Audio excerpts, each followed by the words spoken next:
Alors, bonsoir à toi, j'espère que tu vas super bien. C'est ton boy Fabio Le Saint de retour pour une nouvelle vidéo. Sachez que nous sommes ici sur une chaîne où on parle de développerie, on parle de vie aux États-Unis, on parle également de plein d'autres sujets ayant trait à la vie aux États-Unis et surtout à l'armée. Si c'est un sujet qui t'intéresse, n'hésite surtout pas à laisser un pouce bleu, à laisser un commentaire, à t'abonner à la chaîne, partage cette vidéo dans les différents groupes. Facebook, Instagram, Telegram, où ça peut permettre aux gens d'avoir le maximum d'informations et tu es apprécié. Aujourd'hui, nous serons avec un grand frère, les anciens savent. Ceux qui savent, ça c'est un vrai OG. Un vrai OG. Ceux qui savent, savent. C'est c'est l'une des premières personnes avec qui on a commencé YouTube. On parlait de développerie à l'époque, il n'y avait pas grand monde, tu vois. Donc, c'est un plaisir toujours pour moi de discuter avec lui.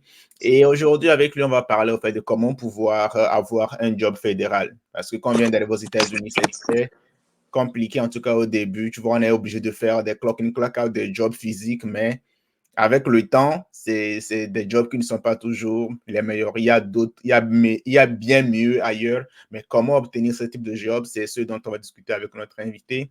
Donc, sans plus tarder, j'introduis Monsieur Marcelo Lipiano, le grand Marcelo Lipiano. Ça Frère, va, Fabio. comment tu vas? Ah, ça va bien, merci. Et toi?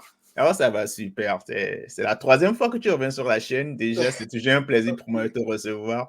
Et puis, ce qui était marrant, la dernière première fois, on était encore dans 2000 et quelques. Maintenant, nous sommes à 14 000, presque 15 000. Donc, on a fait du Oh, chemin ça d'ici. c'est bien, Donc, oh, félicitations. voilà. Beaucoup, je salue déjà tous les abonnés Mhm. et leur demander de continuer à partager des vidéos afin que dans cette page que nous nous retrouvons, n'est-ce pas, à 30 000, pourquoi pas 50 000 et plus. Bien sûr, bien sûr. Oh, vraiment beaucoup de courage à toi et Merci félicitations encore beaucoup. une fois de plus. Merci. Et je vais poser la question que beaucoup de gens se posent. On se demande où est Marcelo Lipiano parce que tu étais quasiment l'une des premières personnes. Je me rappelle, on avait commencé au même moment. Je ne sais pas, je pense que j'ai un peu commencé avant moi, mais Effectivement.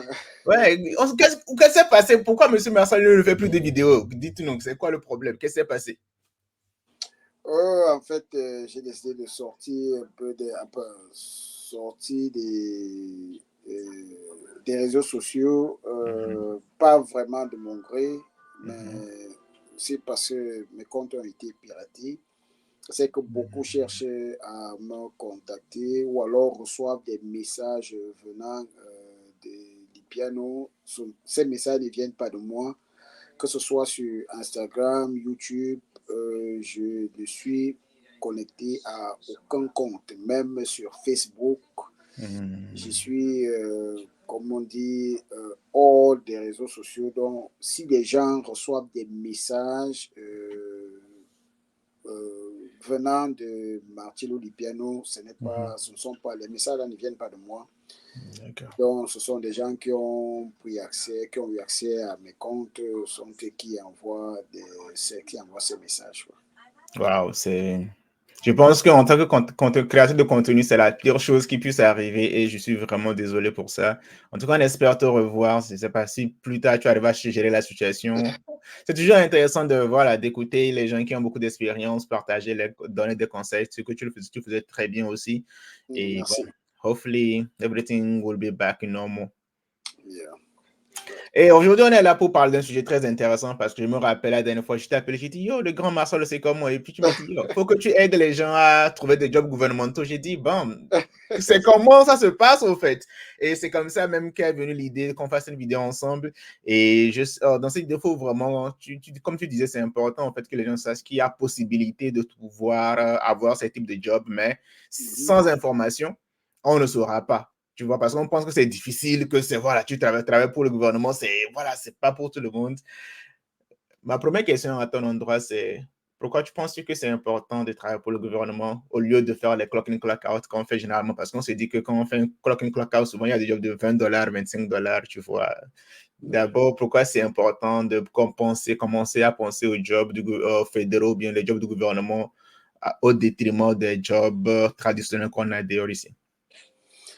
Oui, merci déjà pour la question. Il faut déjà signaler que les boulots du gouvernement ont déjà plus d'avantages que les boulots que nous faisons, les boulots du privé.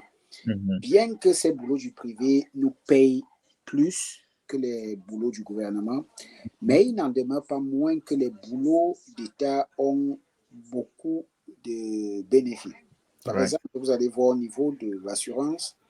L'assurance au niveau des boulots d'État est mieux que l'assurance au niveau du privé en termes de coûts, parce qu'on paye énormément.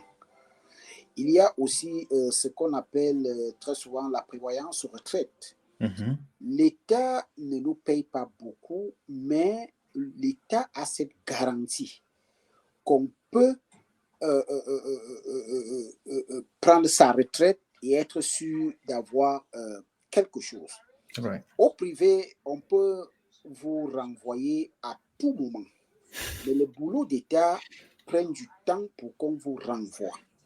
Ça, il faut être clair parce que on va vous donner premier avertissement, deuxième avertissement, troisième avertissement. On ne vous renvoie pas du jour au lendemain. Si on vous renvoie dans un boulot d'État, c'est que vous êtes vraiment un casse-tête. Par contre, les boulots du privé, vous pouvez arriver un matin comme ça et on vous renvoie. Oui, donc c'est un peu ça. Il y a plus de garanties de sécurité dans les boulots d'État, bien que ces boulots ne payent pas, enfin, comme beaucoup estiment, parce que ce ne sont pas tous les boulots d'État, effectivement, qui ne payent pas. Ça dépend du niveau, parce que les boulots d'État, c'est par niveau. D'accord. Et même pour appuyer ce que tu dis, par exemple, déjà moi étant militaire, c'est la même chose, c'est un job gouvernemental. Souvent, quand je vois souvent un peu ce que je gagnais au début, je dis, ah ça là, même si je travaille à McDonald's, c'est ce que j'aurais fait mieux. Mais au même moment, quand tu vois l'assurance maladie qui est couverte, quand tu vois les bénéfices qui viennent avec, quand tu vois les holidays que tu as, un bon jour, on dit, pour des week-ends. Oh, ok, tu es à la maison, tu chill, tu vois la retraite, tout ça, quand tu vois les leviers, bénéfices, tout ça qui vient avec. C'est vrai que sur le coût, c'est pas beaucoup d'argent, mais il y a d'autres avantages qui viennent, qui font que ça bonifie. Il n'y a aucun boulot du privé qui vous permet d'avoir la maison sans, comment dirais sans payer les intérêts. Right. Par contre, c'est un boulot d'État, il vous paye, il vous achète la maison, vous remboursez exactement le montant que l'État a dépensé. Ce qui est vraiment bien, en fait, ce qui est vraiment bien. Maintenant, le problème que la plupart d'entre nous, en tout cas les gens de notre communauté ont, c'est le manque d'information, le manque de l'accès à l'information. Et je suis sûr que beaucoup de gens ont la même question. Comment appliquer à ce genre de job? Où est-ce qu'on peut savoir où appliquer? Quelles sont les qualifications qu'on demande? Est-ce qu'on doit forcément être citoyen américain? Ou bien est-ce qu'on doit avoir un bachelor pour avoir ce type de boulot? Donne-nous un peu certaines pistes qui peuvent nous aider à facilement avoir ce type de boulot. Ok, il faut dire signaler que les boulots d'État, on les trouve très souvent dans User Job. Donc, vous partez tout simplement à userjob.gov. So usajob.gov. OK. Vous allez voir tous les boulots d'État et avec les conditions. Alors, le problème qui se pose, c'est quoi? C'est que lorsque nous entrons ici, la plupart de nous entrons déjà avec des dettes et nous sommes pressés de se faire de l'argent afin de rembourser les prêts que nous avons pris avant d'entrer ici et aussi des pressions que nous recevons. Parce qu'il faut signaler que lorsque vous appliquez un boulot d'État, ce n'est pas du jour au lendemain qu'on va vous appeler. Je veux dire, dès que vous appliquez aujourd'hui, demain, on vous appelle. Non. Parfois, ça prend des mois. Parce qu'un boulot d'État, il faut savoir que c'est catégorisé. Il y a des boulots d'État qui, quand on dit boulot d'État, bon, ça ne nécessite pas vraiment que vous soyez citoyen américain. Là, ce type de boulot, ce n'est pas compliqué. Ça veut dire que vous pouvez appliquer comme aujourd'hui. Une semaine après, on vous appelle. OK. Mais des boulots qui nécessitent la citoyenneté, ça prend du temps. Ça veut dire que ça peut vous prendre 1 mois, 2 mois. ou alors des boulots qui nécessitent la nationalité, mais vous pouvez appliquer, même si vous n'êtes pas citoyen, mais l'État s'en chargera de vous favoriser, à vous naturaliser un peu plus avant. Vous allez voir ce type de boulot dans la plupart des cas. Il y a ce qu'on appelle, vous devez avoir ce qu'on appelle le security clearance. Oh, yeah. Et là, il faut déjà regrouper le security clearance en 3 grandes catégories. OK. Parce que ces boulots sont catégorisés. Il y a ce qu'on appelle tout simplement la confiance. La confiance, c'est la première étape, donc la première partie, quoi. Donc, lorsque vous allez gérer des documents sensibles du gouvernement, vous devez avoir ce qu'on appelle le security clearance. Right. Et là, ce qu'on appelle le public trust. Ça, c'est la première partie. Il y a ce qu'on appelle le secret. Ça veut dire que vous devez pouvoir garder un secret. Par exemple, vous qui allez en mission, vous n'allez pas dire aux gens où vous partez exactement, ce que vous partez faire. Ça, c'est le secret. Et il y a maintenant ce qu'on appelle le top secret. Les gens du FBI, par exemple, ils sont en train de mener des enquêtes. Vous pouvez même être en train d'investiguer sur votre voisin. Il n'est pas au courant que vous investiguez sur lui.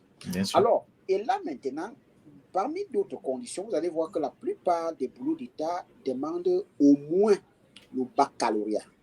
Or, nous qui entrons ici par le biais de la dévéloterie, sur 100 candidats qui entrent, 98 ont au moins le baccalauréat.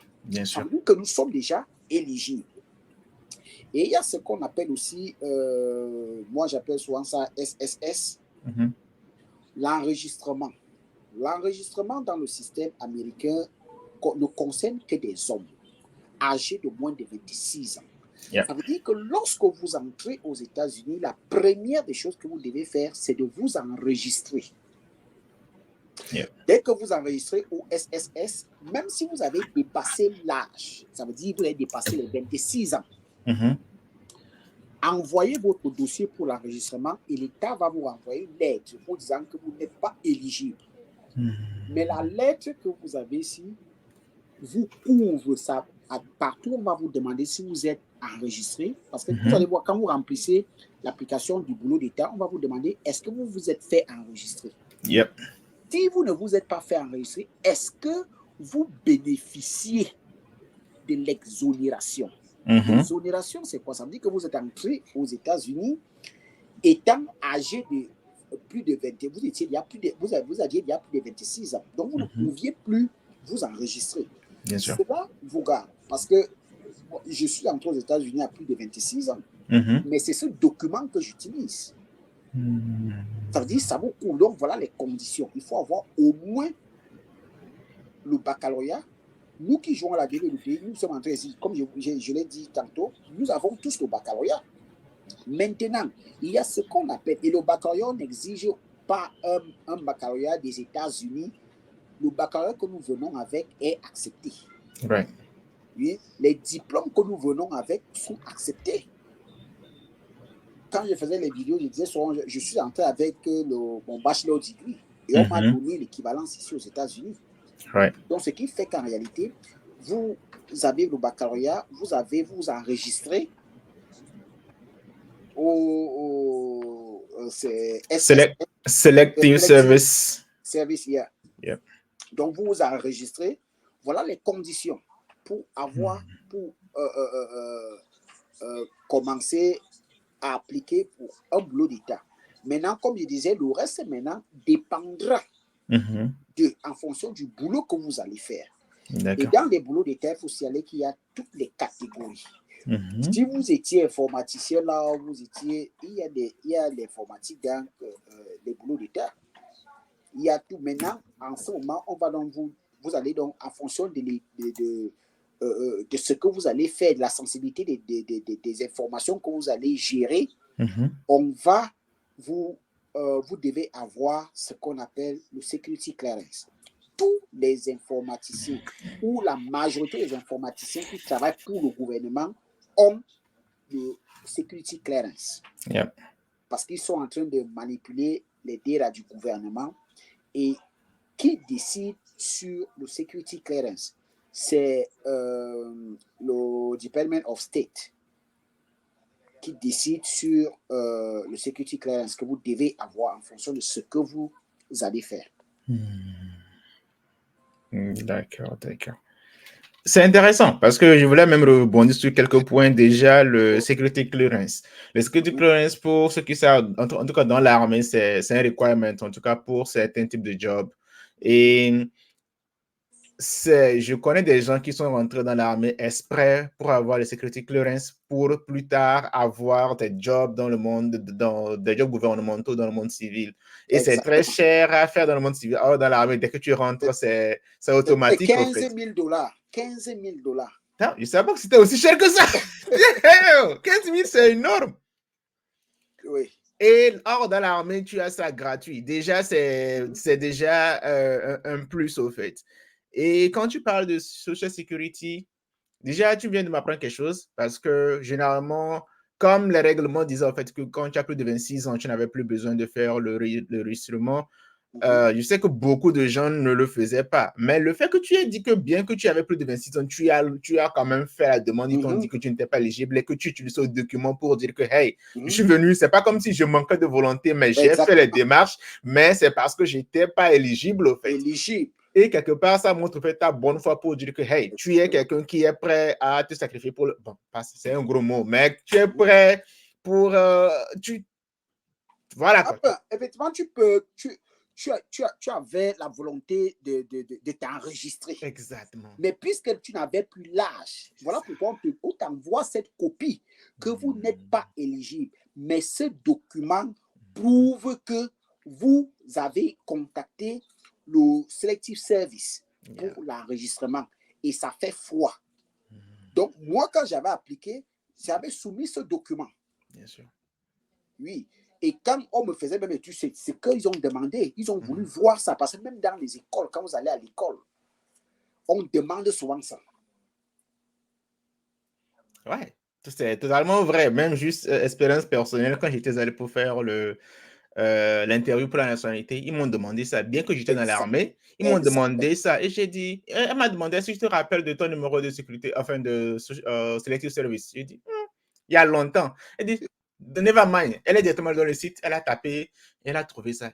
Et j'ai posé la question à savoir, qu'est-ce qui se serait passé si je ne l'avais pas fait en rentrant aux États-Unis, en fait.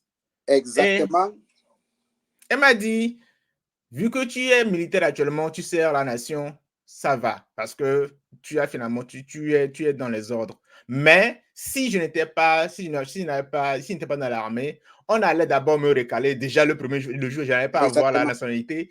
Et potentiellement, je pouvais, il y avait une amende, je ne sais pas si c'était une amende, je n'ai pas bien capté la partie là, mais en tout cas, ça va te rattraper au fait. Donc, autant le faire. Et comme tu as dit, je pense que c'est une bonne stratégie. Même si vous venez aux États-Unis, que vous avez plus de 26 ans, faites-le. Ayez ce document qu'on vous renverra en guise de bonne foi pour dire, hey, je suis en règle, j'ai fait ce qu'il a à faire.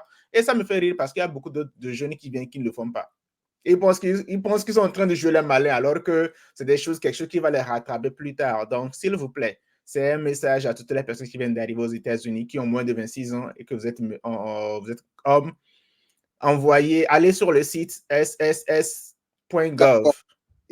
et vous allez, il y a les informations, vous le remplissez et ça va vous sauver la vie plus tard quand vous cherchez à faire soit l'armée, soit la nationalité, soit si vous voulez postuler à un job de l'armée, du gouvernement, parce que ce n'est pas si difficile à obtenir. Et aussi, il y a beaucoup qui me contactent et disent, hey, je veux faire l'informatique dans l'armée. J'ai dit, tu peux pas avoir un job de l'informatique si tu n'es pas citoyen américain.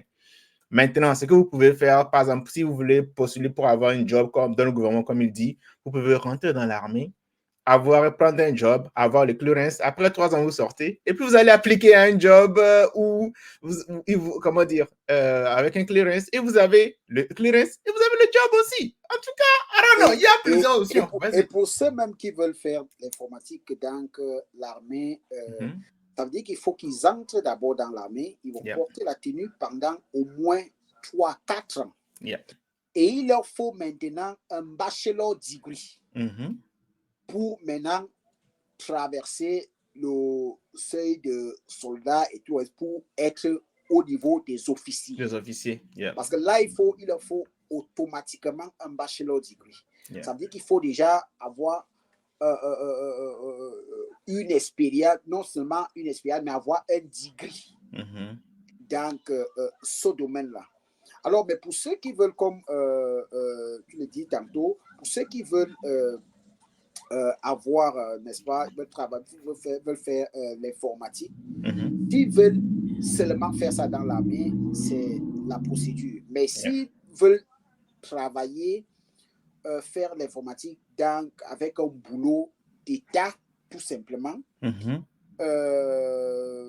ils sont tellement nombreux. Si vous partez au département même d'État, vous avez des boulots en informatique. Vous partez au département d'énergie, vous avez dans tous les domaines, vous avez informatique. Dans tous ces départements-là, que ce soit le département de la justice, pour ceux qui veulent même travailler, même à USCIS, il y a toujours l'informatique.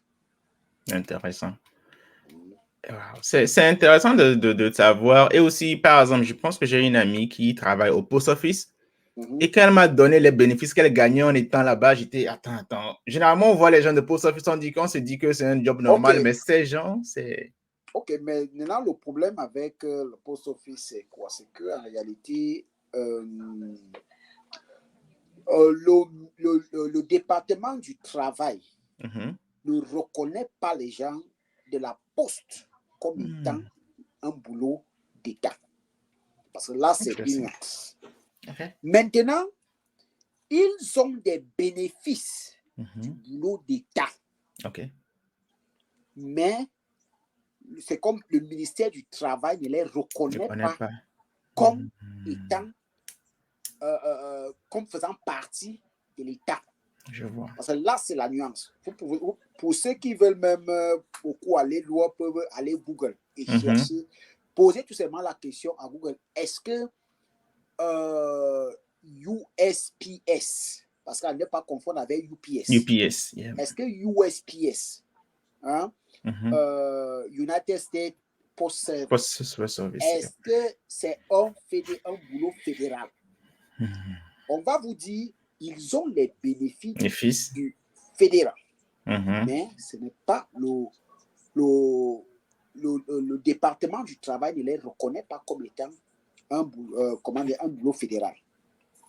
Mais pour travailler là-bas, c'est quoi vous allez voir pour travailler à la poste, vous devez être titulaire soit d'une green card, soit être citoyen. Donc, c'est comme ça. Et aussi, à ne pas confondre, parce qu'il y a aussi certains boulots au privé qui nécessitent la nationalité. Et vous allez voir, tous ces boulots qui nécessitent la nationalité sont des boulots qui ont un contrat avec l'État. Ça veut dire l'État travaille avec eux en sous-marin. Donc, ils sont un peu comme contractuels façon, genre, c'est comme s'ils avaient un contrat avec le gouvernement, donc ils travaillent pour eux, mais eux, ils travaillent pour le gouvernement. Donc, ils travaillent pour le gouvernement. Et vous allez voir, dans ce cas, c'est le gouvernement qui vous fait le security clearance, c'est le gouvernement qui fait vos investigations. Je vois. Oui. Et comme je disais encore, les boulots d'État, quand vous atteignez un certain niveau, vous allez voir, les investigations vous prennent beaucoup de temps. Parce que surtout pour le top, pour avoir le top secret clearance, c'est quite a time. Ça peut prendre 1 an. Yep. Vous êtes là, mais vous allez vous dire que mais comment les gens s'ils m'ont déjà oublié, mais ils sont en train de travailler, donc ils prennent tout le temps, ils investissent partout. Et ce que vous avez donné comme information, ils vont aller fouiller jusqu'à la source. Aller fouiller jusqu'à la source, appeler tous les numéros que vous avez donnés comme référence. Ils vont appeler et ils ne vont pas se limiter aux références. Ils vont pousser plus loin. Ça veut dire que les investigations peuvent prendre 1 an. Parce qu'on vous donne une période entre 8 et 12 mois, voire un peu plus. Ils investiguent sur vous. ils investissent donc ce que vous avez donné comme information et c'est aussi pour attirer l'attention des gens parfois qui veulent jouer au petit malin. Lorsque vous donnez une information, soyez sûr que l'information que vous donnez est réelle. Yep. Pour ma petite histoire, je suis là, je crois qu'on a déjà fini avec les investigations depuis. Mais après, on peut me poser la question, je reçois l'email, on me dit que mais comment vous avez eu tel diplôme et tel diplôme?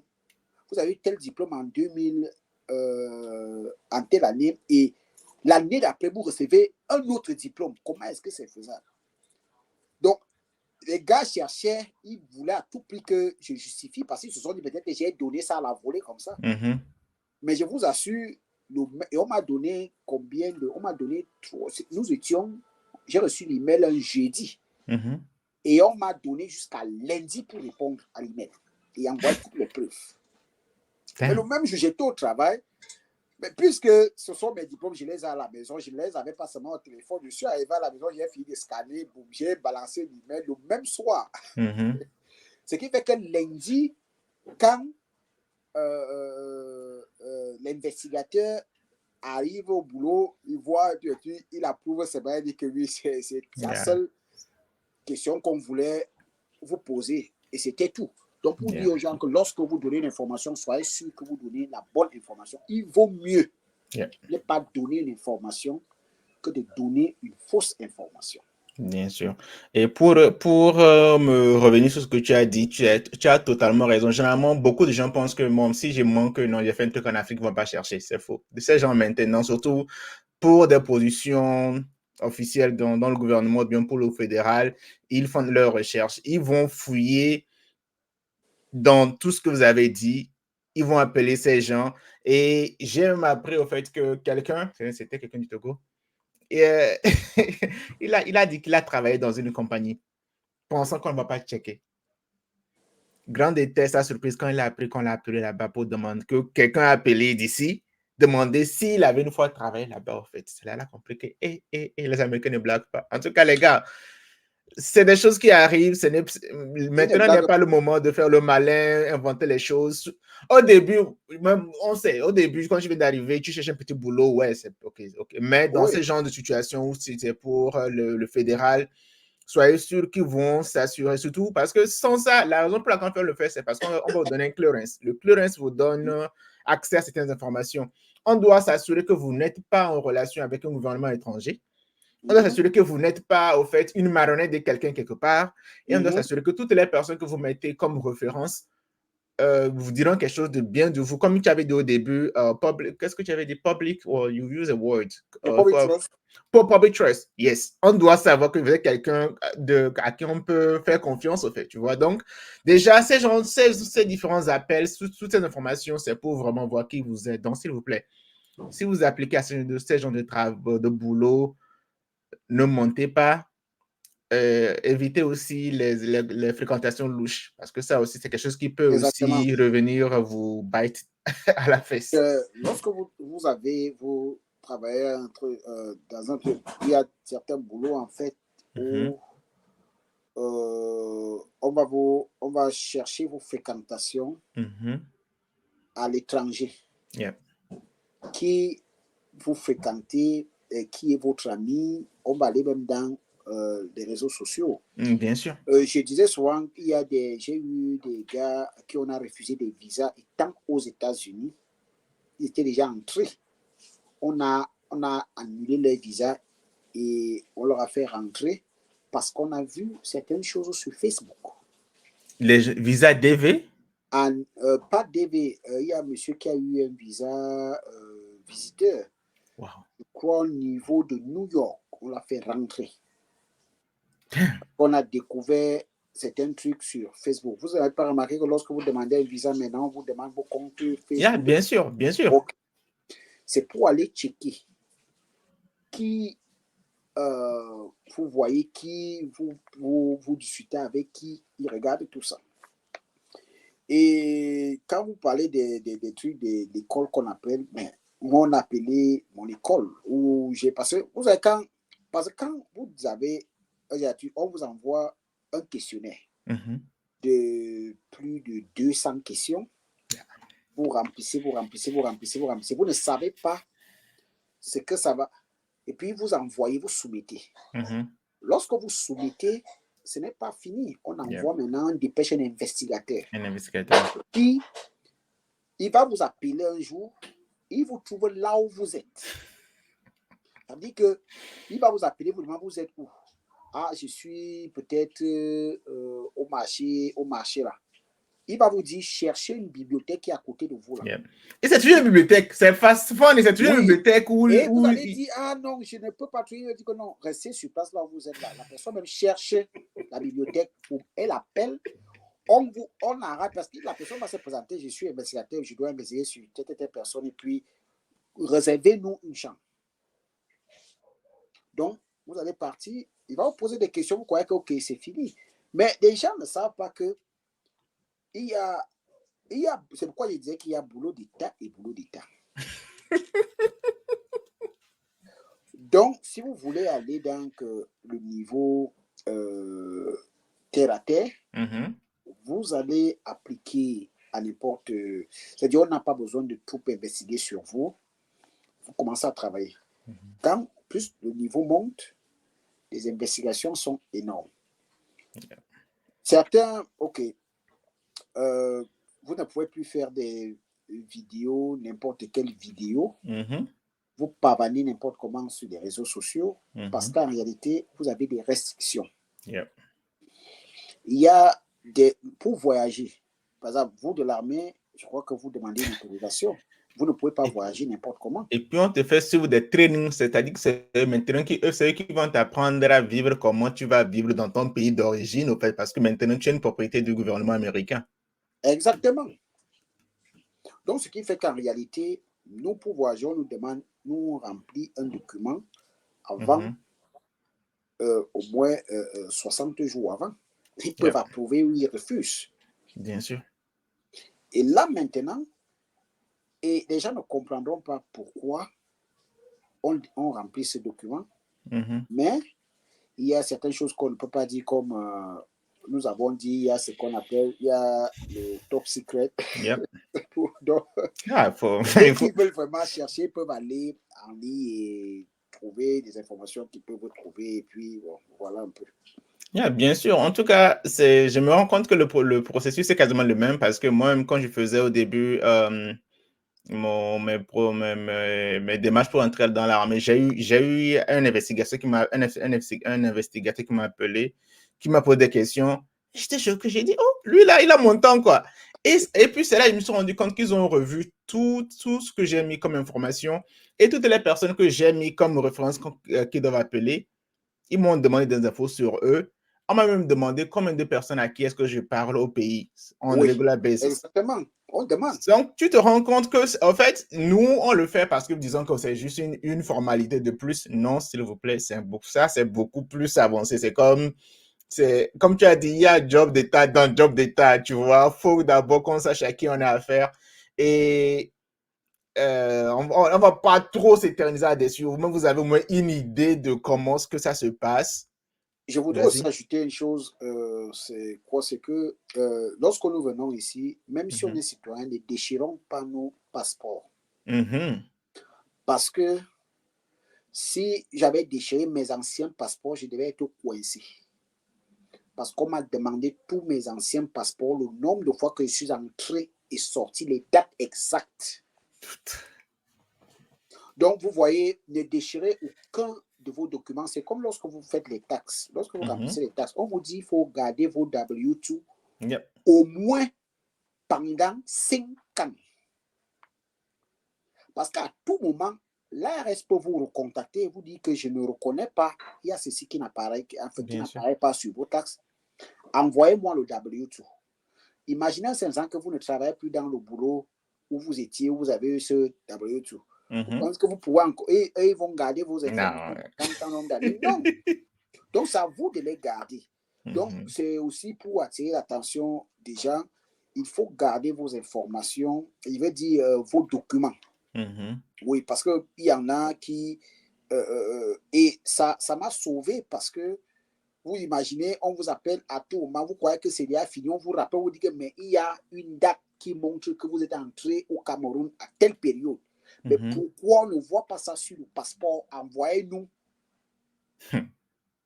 Donc, vous voyez qu'à un certain niveau, il faut toujours garder ça. C'est très important, surtout quand vous voulez. Parce que le privé ne va pas exiger, ne va pas vous demander toutes ces informations. Mais l'État veut se rassurer que vous êtes quelqu'un de fiable, quelqu'un de confiance, quelqu'un qui peut justement. Parce que l'État ne peut pas accepter de dépenser 15 000 $ pour faire le security clearance. Et alors qu'on se rend compte que c'est un agent qu'on jette en bourse. C'est cher. Et lorsque vous avez ce security clearance, vous avez la possibilité, ce sont des portes ouvertes. Pour, il y a beaucoup, dans les boulots de temps, on vous demande d'abord si vous avez déjà eu le security clearance. Si oui, quel type? Quand est-ce que ça expire? Oui, donc, c'est très important de signaler, mais pas compliqué pour avoir un boulot d'État. Ça, il faut le dire.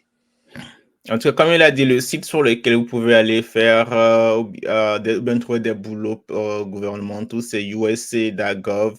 Et croyez-moi, c'est vraiment, faites le tour. Si vous êtes déjà citoyen américain, mais si vous êtes détenteur de la green card, allez voir quels sont les types de boulots qui sont là et est-ce qu'il y a un qui vous intéresse, et puis si vous pensez que vous êtes qualifié pour ce job, appliquez, you never know.